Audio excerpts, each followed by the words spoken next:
প্রিয় শিক্ষার্থী বন্ধুরা, ধরো তোমরা কোথাও ভাইবে পরীক্ষা দিতে গেছো, তখন তোমাদেরকে তারা জিজ্ঞেস করলো যে শর্টকাটের কিছু ফর্মুলা তৈরি করতে। যেমন সেটা হতে পারে যোগ, বিয়োগ, গুণ, ভাগ, এগুলো হতে পারে। এখন তোমরা এক ক্লিকে কিভাবে এই ফর্মুলা গুলা তৈরি করবে? তোমরা প্রথমে সিলেক্ট করে নেবে। অল সিলেক্ট করার পরে কন্ট্রোল টি ক্লিক করতে হবে। ক্লিক করার পরে ওকে প্রেস করতে হবে।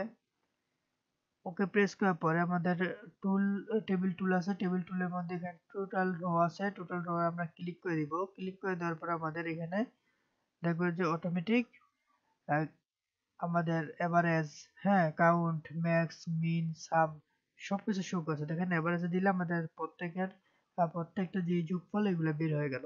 এভাবে প্রত্যেকটা তোমরা চাইলে কি কাউন্ট করতে পারবা বা বের করতে পারবা।